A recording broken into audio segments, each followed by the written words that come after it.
सब कुछ तुम्हारे हाथ में है। प्रेरणादायक कहानी। एक आदमी रेगिस्तान से गुजरते वक्त बुदबुदा रहा था, कितनी बेकार जगह है, ये बिल्कुल भी हरियाली नहीं है और हो भी कैसे सकती है।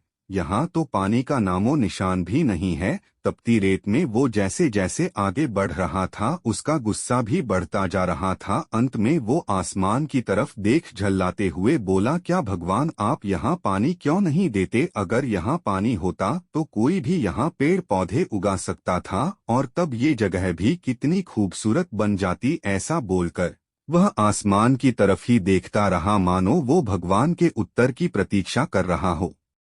तभी एक चमत्कार होता है। नजर झुकाते ही उसे सामने एक कुआं नजर आता है। वह उस इलाके में बरसों से आ जा रहा था, पर आज तक उसे वहां कोई कुआं नहीं दिखा था। वह आश्चर्य में पड़ गया और दौड़कर कुएं के पास गया। कुआं लबालब पानी से भरा था। उसने एक बार फिर आसमान की तरफ देखा और पानी के लिए धन्यवाद करने की बजाय बोला, पानी तो ठीक है, लेकिन इसे निकालने के लिए कोई उपाय भी तो होना चाहिए। उसका ऐसा कहना था कि उसे कुएं के बगल में पड़ी रस्सी और बाल्टी दिख गई। एक बार फिर उसे अपनी आंखों पर यकीन नहीं हुआ। वह कुछ घबराहट के साथ आसमान की ओर देखकर बोला, लेकिन मैं ये पानी ढूंढूंगा कैसे? तभी उसे महसूस होता है कि कोई उसे पीछे से छू रहा है। पलटकर देखा तो एक ऊंट उसके पीछे खड़ा था। अब वह आदमी अब एकदम घबरा जाता है। उसे लगता है कि कहीं वो रेगिस्तान में हरियाली लाने के काम में ना फंस जाए,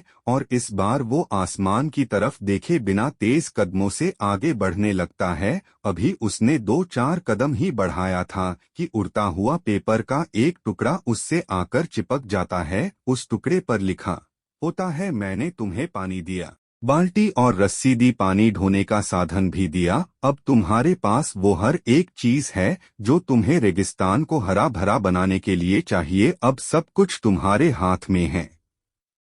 आदमी एक क्षण के लिए ठहरा, पर अगले ही पल वह आगे बढ़ गया और रेगिस्तान कभी भी हरा भरा नहीं बन पाया। मित्रों, कई बार हम चीजों के अपने मन मुताबिक न होने पर दूसरों को दोष देते हैं। कभी हम सरकार को दोषी ठहराते हैं, कभी अपने बुजुर्गों को, कभी कंपनी को, तो कभी भगवान को। पर इस दोषारोपण के चक्कर में हम इस आवश्यक चीज को अनदेखा कर देते हैं कि एक इंसान होने के नाते हम में वो शक्ति है कि हम अपने सभी सपनों को खुद साकार कर सकते हैं। शुरुआत में भले लगे कि ऐसा कैसे संभव है, पर जिस तरह इस कहानी में उस इंसान को रेगिस्तान हरा भरा बनाने के सारे साधन मिल जाते हैं, उसी तरह हमें भी प्रयत्न करने पर अपना लक्ष्य प्राप्त करने के लिए जरूरी सारे उपाय मिल सकते हैं। पर समस्या ये है कि ज्यादातर लोग इन उपायों के होने पर भी उस आदमी की तरह बस शिकायतें करना जानते हैं, अपनी मेहनत से अपनी दुनिया बदलना नहीं।